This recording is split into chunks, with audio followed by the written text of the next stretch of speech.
As Crônicas de Nárnia, A Cadeira de Prata, capítulo 1. Atrás do ginásio. Era um dia tristonho de outono, e Jill Polly estava chorando atrás do ginásio de esportes. Chorava porque alguém andara mexendo com ela. Como não vou contar uma história de escola, tratarei de falar o mais depressa possível sobre o colégio de Jill, assunto que não é nada simpático. Era um colégio experimental, para meninos e meninas. Os diretores achavam que as crianças podiam fazer o que desejassem. Infelizmente, porém, havia uns 10 ou 15 da turma que só queriam atormentar os outros. Lá acontecia de tudo, coisas horríveis que, numa escola comum, seriam descobertas e punidas, mas ali não, mesmo que se descobrisse quem as havia feito. O responsável não era expulso nem castigado. O diretor achava que se tratava de interessantes casos psicológicos e passava horas conversando com tais alunos. E estes, se encontrassem uma resposta adequada para dizer ao diretor, acabavam se tornando privilegiados. Por isso Jill estava chorando naquele dia tristonho de outono, na alameda úmida que vai do fundo do ginásio de esportes à mata de arbustos. Ainda não tinha acabado de chorar quando, assoviando, um menino surgiu do canto do ginásio, mãos nos bolsos, quase dando um tropeção nela. — Está cego? Perguntou Jill. Opa, desculpe, também não precisava. E aí, notou a cara da menina? Ei, Jill, o que há com você? Jill só fez uma careta, a careta que a gente faz quando quer dizer alguma coisa, mas sente que vai acabar chorando se falar. Só podem ser eles, como sempre, disse o menino, carrancudo, afundando ainda mais as mãos nos bolsos. Jill concordou com a cabeça, não era preciso falar mais nada, já sabiam de tudo. Olha aqui, disse o menino, de nada adianta que nós... Falava como quem começa um sermão. Jill irrompeu numa crise de nervos, o que é comum acontecer às pessoas quando são interrompidas durante um acesso de choro. Deixe-me em paz e cuide de sua vida. Ninguém lhe pediu para meter o bico. Você é mesmo muito bacana. Pare me ensinar o que eu devo fazer. Vai dizer na certa que a gente deve chaleirar eles, fazer o que eles quiserem como você faz. Caramba, Jill, disse o menino, sentando-se na relva espessa e pulando logo, pois a relva estava toda molhada. Seu nome infelizmente era Eustáquio, mísero, mas não era um mau sujeito. Jill, você está sendo injusta. Por acaso eu fiz alguma coisa ruim neste ano? Não fiquei do lado do Daniel no caso do coelho, e não guardei segredo no caso da Gabriela, mesmo debaixo de torturas, e não fiquei, não sei, nem quero saber, soluçou Jill. Eustáquio, vendo que ela ainda não estava bem, ofereceu-lhe uma pastilha de hortelã e começou a chupar outra. Jill já enxergava tudo com mais clareza. Desculpe, Eustáquio, confesso que só falei aquilo de maldade. Você foi muito bonzinho este ano. Então esqueço o ano passado, admito que já fui um sujeito muito diferente. Puxa vida, como eu era chato. Para ser franca, era mesmo. Acha que eu mudei? Acho, e não sou só eu que acho. Todo mundo diz o mesmo. Ainda ontem no quarto, Eleonor ouviu Adélia dizer que você está mudado e que iam pegá-lo no ano que vem. Eustáquio sentiu um tremor. Todos no colégio experimental sabiam que era ser pego pela turma da pesada. Por que você era tão diferente no ano passado? Aconteceram comigo coisas estranhíssimas, disse Eustáquio misterioso. Como assim? Ele ficou calado durante um tempão. Escute, Jill. Tenho ódio deste lugar, mais do que uma pessoa pode ter ódio de qualquer coisa. Você também, não é? Ora, se tenho. Assim sendo, acho que posso ter toda a confiança em você. Conta a gentileza. Pois é, mas acontece que é um segredo para lá de assustador, Jill. Você é boa de acreditar em coisas. Quer dizer, nas coisas que fariam os outros aqui cair na gargalhada? Nunca me aconteceu, mas acho que sou. Iria acreditar em mim se eu dissesse que já estive fora deste mundo? Não estou entendendo bulhunfas.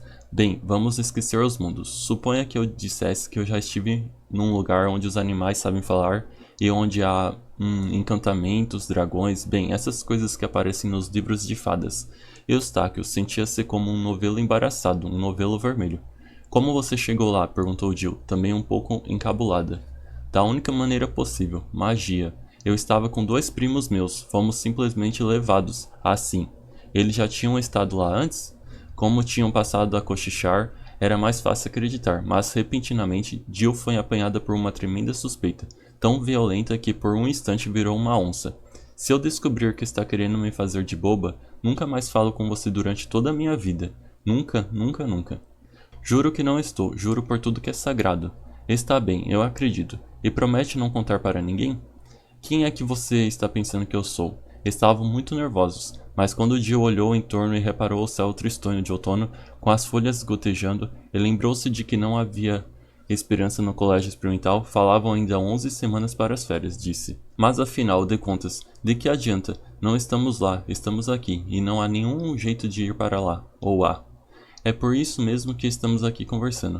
Quando voltei do tal lugar, alguém disse que os meus 2 primos nunca mais iriam lá. Era a terceira vez que iam, entende? Mas esse alguém não disse que eu não ia voltar. Se não disse é porque achava que eu ia voltar. Não me sai da cabeça a ideia de que nós poderíamos dar um jeito para que a magia aconteça de novo? Eustáquio fez que sim. Quer dizer que a gente podia desenhar um círculo no chão, escrever umas letras dentro e recitar umas fórmulas mágicas? Eustáquio ficou atento por um instante. Estava pensando em coisa parecida, mas agora estou vendo que esse negócio de círculo e de fórmulas não dá certo. Só uma coisa a fazer, temos de pedir a ele. Quem é ele? Lá naquele lugar ele é chamado de Aslan. Mas vamos em frente. Ficamos um ao lado do outro, assim, e estendemos os braços para frente, com as palmas das mãos viradas para baixo, como fizeram na ilha de Ramundo. Ilha de quê? Depois eu conto. Acho que ele gostaria que olhássemos para o Oriente. Onde é o Oriente? Sei lá. Gozada, as mulheres não sabem nada de bússola. Você também não sabe, replicou Jill indignada. Sei muito bem. É só você não me interromper. Já vi tudo. Lá é o Oriente, onde estão aquelas árvores. Agora você tem de repetir minhas palavras. Que palavras? As palavras que eu vou dizer, é claro. Agora. Aslan, Aslan, Aslan. Aslan, Aslan, Aslan, repetiu Jill. Por favor, deixe que nós dois... Nesse momento, uma voz do outro lado do ginásio gritou. Jill, eu sei onde ela está. Só pode estar choramingando atrás do ginásio. Vou pegar ela. Jill e Eustáquio entreolharam-se, mergulharam debaixo das árvores e começaram a escalar a encosta íngreme da mata de arbustos a uma velocidade de campeões. Devido aos curiosos métodos do ensino do colégio experimental, lá não se aprendia muito matemática ou latim, mas todos sabiam desaparecer rapidamente e sem ruído, quando eles estavam atrás de alguém. Depois de um minuto de correria, detiveram-se para ouvir e concluíram que continuavam sendo perseguidos.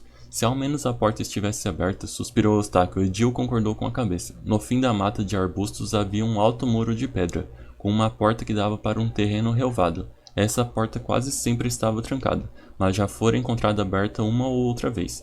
Ou só uma vez, quem sabe. Mas sempre havia uma grande esperança de que não estivesse trancada. Seria a oportunidade maravilhosa para que os alunos despercebidos escapassem dos domínios do colégio. Jill e Eustáquio, fadigados e desarrumados, pois tinham corrido quase de gatinhas por debaixo das árvores, chegaram ofegantes ao muro. A porta fechada, como de hábito. Não vai adiantar nada, disse Eustáquio, com a mão na maçaneta, para suspirar em seguida. A porta abriu-se, e eles que não desejavam outra coisa agora ficaram apalermados, pois deram com uma paisagem muito diferente da que esperavam. Esperavam encontrar uma encosta cinzenta indo juntar-se ao céu tristonho do outono. Em vez disso, feriu-lhes os olhos o clarão do sol, que entrava pelo portal como a luz do verão quando se abre a porta da garagem. As gotas deslizavam como contas pela relva. Via-se melhor o rosto de Jill lambuzado de lágrimas. A luz do sol parecia chegar de um mundo diferente, mais macia era a relva. Umas coisas reluziam no céu azul como joias ou borboletas gigantescas. Apesar de esperar por alguma coisa parecida, Jill sentiu-se amedrontada. Eustáquio demonstrava o mesmo, dizendo com dificuldade: Vamos, Jill. Será que podemos voltar? Não há perigo? Uma voz gritou lá de trás, cheia de maldade e escárnio. Já sei que você está aí, Jill. Não adianta se esconder. Era a voz de Edith, que não pertencia à turma da pesada, mas era subserviente e delatora. Depressa, exclamou Eustáquio. Segure minha mão. Antes que ela soubesse bem o que estava acontecendo, foi puxada para fora dos domínios do colégio, dos domínios do seu país, dos domínios do mundo. A voz de Edith sumiu de repente como se apaga a voz de um rádio que se desliga. Outro som dominou os ares. Vinha das coisas que reluziam no alto. Pássaros, para dizer a verdade, faziam barulho de algazarra, que no entanto parecia música de vanguarda, de que a gente não gosta logo. Contudo, apesar da cantoria, havia envolvendo tudo uma espécie de silêncio profundo. Este, combinado à leveza do ar, levou Jill a imaginar se não estariam no cume de uma alta montanha.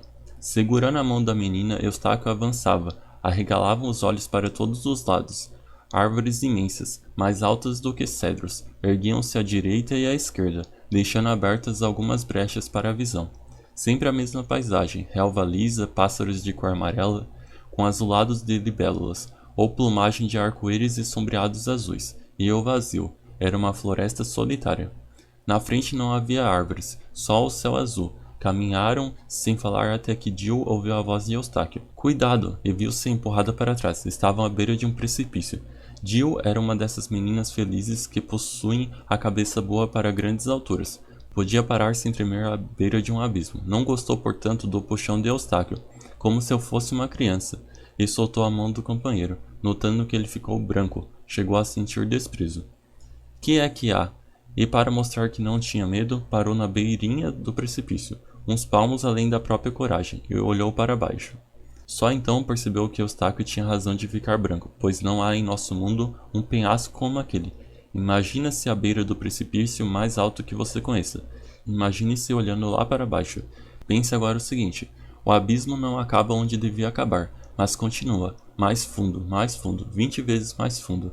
E lá embaixo você nota umas coisinhas brancas. À primeira vista parecem carneiros. Olhando melhor, descobre que são nuvens. Nuvens imensas e gordas. Enfiando o olhar entre as nuvens, você consegue afinal ver um pouquinho do fundo do abismo. Mas é tão distante que se torna impossível afirmar se é feito de relva, de árvores, de terra ou de água. Jill ficou olhando de boca aberta. Não deu um passo para trás por medo de que Eustáquio iria pensar. Mas decidiu logo, que me importa o que ele vai pensar. O jeito era afastar-se daquele abismo e nunca mais zombar de quem tem medo de altura. Tentou, mas não conseguiu sair do lugar. As pernas pareciam feitas de massa. Estava tudo dançando diante de seus olhos. Que está fazendo, Jill? Caia fora daí, sua boboca, gritou Eustáquio, mas a voz parecia vir de muito longe. Sentiu que ele procurava agarrá-la. Jill, no entanto, não tinha mais o domínio dos braços e das pernas. Houve um instante de agonia na ponta do penhasco. O medo e a tontura impediam que ela soubesse de fato o que estava fazendo, mas de duas coisas se lembraria a vida toda, e sonharia com elas, uma de que se libertara com um safanão das mãos de Eustáquio, outra de que Eustáquio no mesmo instante tinha perdido o equilíbrio, precipitando-se, com um grito de terror, em pleno abismo. Felizmente não teve tempo de pensar no que havia feito. O imenso animal de cores brilhantes apareceu à beira do precipício, estava deitado e, coisa estranha, soprando. Não estava rugindo ou bufando, simplesmente soprando com a boca escancarada, como se fosse um aspirador de pó trabalhando para fora. Jill estava tão perto da criatura que podia sentir as vibrações do próprio corpo. Por pouco não desmaiou, e até queria desmaiar, mas o desmaio não depende da nossa vontade. Por fim, lá embaixo viu um pontinho escuro afastando-se do penhasco, flutuando ligeiramente para cima. À medida que subia, mais se afastava, movendo-se a grande velocidade até que Jill acabou por perdê-lo de vista. Parecia que a criatura ao lado soprava o pontinho para longe. Virou-se e olhou. A criatura era um leão.